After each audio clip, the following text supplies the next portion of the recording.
Soyu bahkan tidak mampu untuk menghentikannya.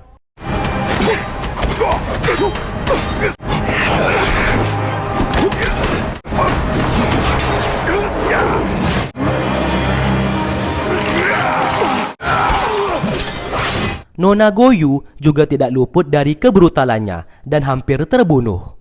Rong-er datang ke sana untuk menghentikan tindakan Tian.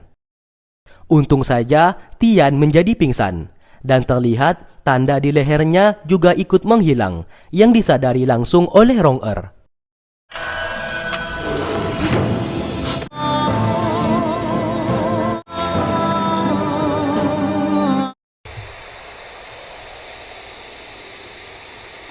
Saat di malam harinya, Tian masih tidak sadarkan diri. Sesekali Rong-er memukul dadanya dan melihat tangan milik Tian bergerak. Ia pun sadar ada yang aneh apabila dada milik Tian dipukul. Terdapat reaksi di tubuhnya. Semua orang saat ini sedang mengobati luka mereka dan membahas mengenai Tian yang tiba-tiba memiliki kekuatan, bahkan terlihat seperti monster. Rong-er datang ke sana dan meminta mereka semua untuk tak usah membahas itu lagi di depan Tian. Ia mau mereka semua harus bersikap seperti biasa, seolah-olah tidak terjadi apa-apa. Mereka semua pun menuruti perintahnya dan lalu pergi dari sana. Secara empat mata, Geni menceritakan kalau di saat pertama kali Tian lahir, Tian sudah bisa menggerakkan semua barang di saat ia menangis. Di saat itu, ia juga terkejut melihatnya. Zeng, Raja Negara Qin, menjadi sangat senang melihat anaknya memiliki kemampuan seperti itu. Geni kembali bercerita, semenjak lahirnya Tian dengan kekuatan seperti itu, kini semua orang mengejar Tian untuk diteliti mengenai kekuatannya. Zeng, selaku raja, mengutus semua pasukan untuk menjaga Tian. Namun sayang, Zeng akhirnya tahu kalau Tian bukanlah anaknya, melainkan anak dari Jingke dengan istrinya. Semenjak kejadian itu, Tian sudah tidak diketahui lagi keberadaannya. Geni meminta Rong-er sebagai seorang tabib untuk menghilangkan kekuatan milik Tian.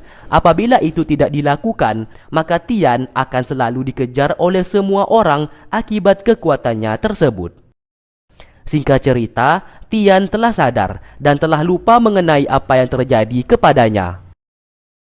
Di sini, Soyu beserta Goyu tutup mulut mengenai insiden yang terjadi kepada Tian.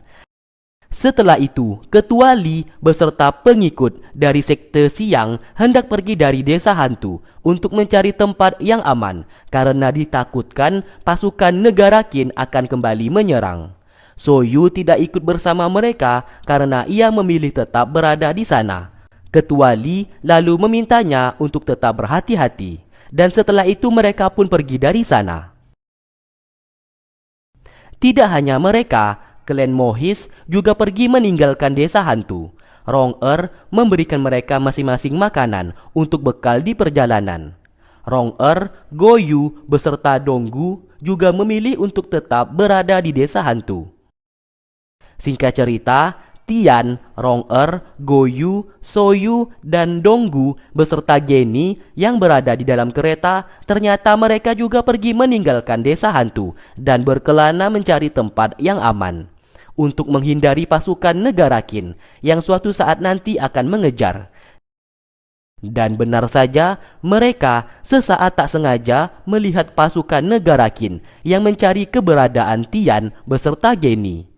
Geni sesaat berkata kalau ia memiliki ide cara untuk bisa keluar dari kota tersebut. Geni ternyata berpura-pura menjadi mayat dengan ditaburkan bubuk bau busuk yang dimiliki oleh Rong-er agar mereka bisa mengelabuhi para penjaga. Dan siapa sangka rencana mereka itu berhasil. Setelah keluar dari kota tersebut, mereka semua mulai melanjutkan perjalanan. Di dalam kereta, Rong-er seperti mulai menyukai Geni karena terlihat dari tatapan matanya. Tak lama kemudian mereka tiba di kota Loyang dan bertemu dengan seseorang yang bernama Tuan Jin.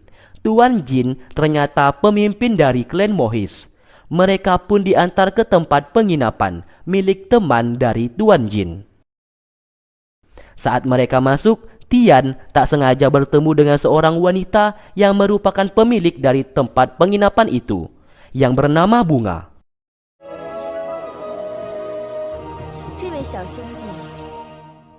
Tuan Jin meminta Bunga untuk memberikan kamar kepada mereka semua. Setelah ditunjukkan kamar mereka, Bunga sesaat mengatakan kepada Tian beserta Soyu untuk tidak membuat kekacauan. Apabila mereka berani melakukannya, maka Bunga akan mengusir mereka dari tempat penginapannya. Singkatnya, mereka semua berkumpul. Rong-er beserta Donggu memberikan hormat kepada Tuan Jin yang merupakan pemimpin dari klan Mohis. Sontak, Tian dan yang lainnya terkejut karena Tuan Jin ternyata pemimpin mereka. Tuan Jin juga berkata kalau Tian akan diperlakukan seperti anggota klan Mohis karena ayah Tian merupakan teman lama dari Tuan Jin. Tian hanya bisa kebingungan karena ia tidak tahu siapa ayahnya saat ini. Setelah itu, Tian dihampiri oleh Goyu yang sedang melihat bintang-bintang di langit. Di sini, Tian sangat menyukainya, namun ia belum berani untuk mengungkapkan langsung kepada Goyu. Lalu, adegan berpindah di klan Si. Bambang sangat marah kepada Tuan Wei yang gagal menangkap Tian, padahal sejumlah uang telah diberikan. Tak lama kemudian, Tuan Wei datang ke sana dan melepaskan jubah milik Bambang.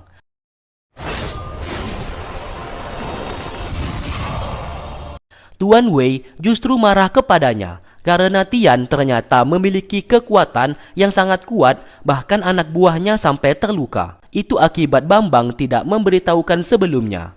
Kali ini, ia akan kembali melakukan tugasnya untuk menangkap Tian, namun ia memiliki satu syarat, yaitu Bambang harus mencari tahu keberadaan seseorang. Ia pun membisikkan sebuah nama. Apabila ia mampu menemukan keberadaan orang itu, maka ia akan juga menangkap Tian. Bambang menyetujuinya, asalkan Tian berhasil ditangkap.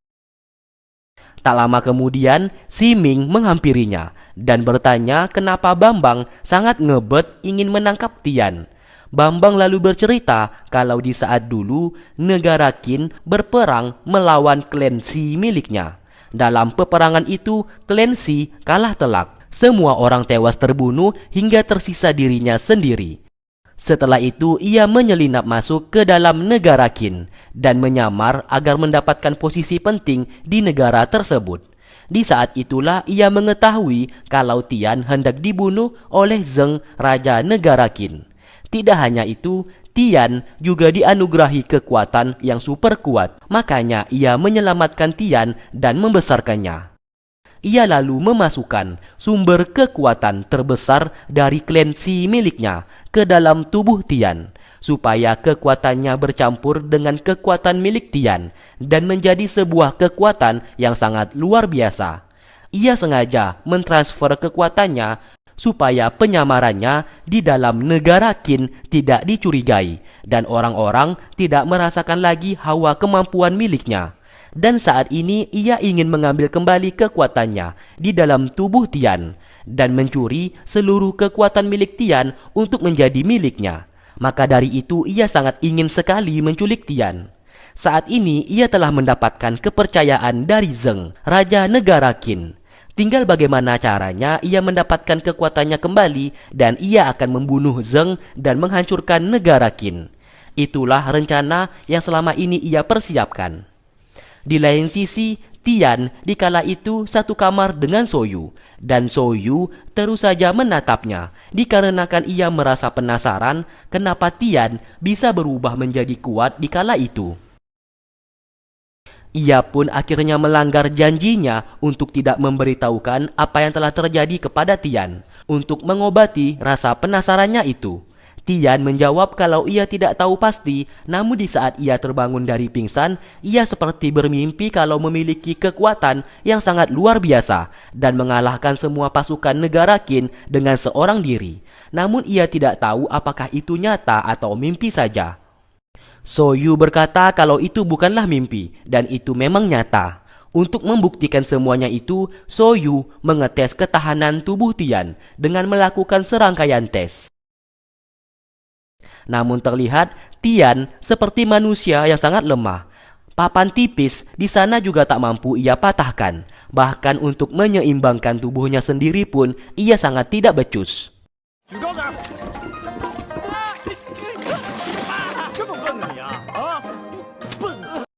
Tapi Soyu tidak menyerah. Ia pun bertanya di saat Tian mengeluarkan kekuatannya apa yang terjadi kepadanya waktu itu. Tian menjawab kalau tidak salah ia dihajar. Mendengarkan hal tersebut, Soyu lalu menghajarnya habis-habisan. Namun tetap saja hal itu sia-sia.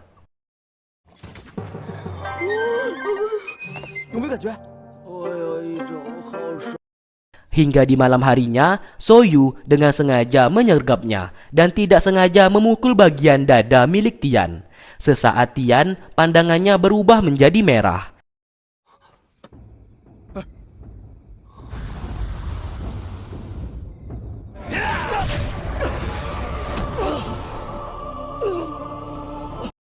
Ia pun lalu tertawa dan berkata kalau saat ini ia sudah tahu bagaimana caranya untuk mengaktifkan kekuatannya.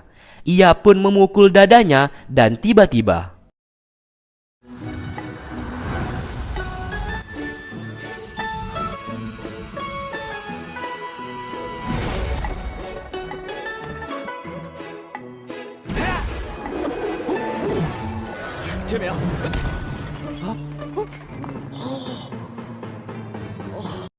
di saat malam hari, Goyu dipanggil oleh mereka berdua dan Tian menunjukkan kalau ia bisa mengendalikan dan menghancurkan sesuatu tanpa harus menyentuh.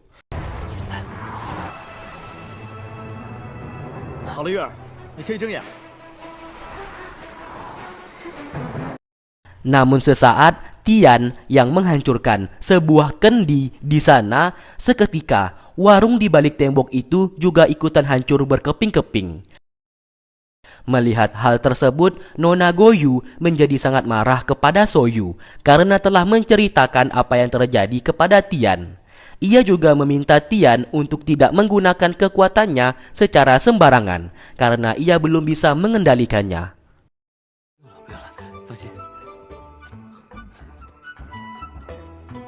Keesokan harinya, Tian bersama Soyu mengajak Goyu untuk jalan-jalan, sekaligus menghiburnya untuk meminta maaf atas kejadian tadi malam.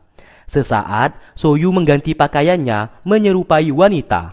Hal tersebut dilakukan supaya Goyu kembali tersenyum dan tidak marah lagi kepada mereka berdua.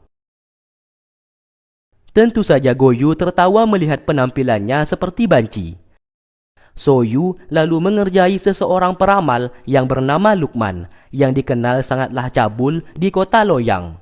Dan benar saja, Lukman seketika tertarik melihatnya karena ia kira Soyu merupakan wanita. Dada hingga pantatnya digrepe oleh Lukman.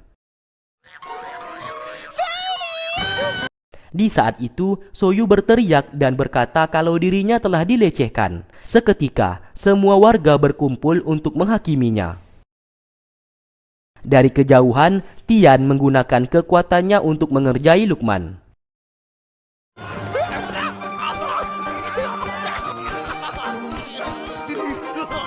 Namun siapa sangka kegaduhan itu mengundang pasukan negara Qin untuk datang ke sana. Lukman berkata kalau ia dikerjai oleh 3 orang di sana. Tian, Soyu, beserta Goyu segera kabur meninggalkan tempat tersebut. Di dalam pelarian mereka, Tian seketika merasakan sakit di tubuhnya dan pingsan di sebuah rumah tak berpenghuni.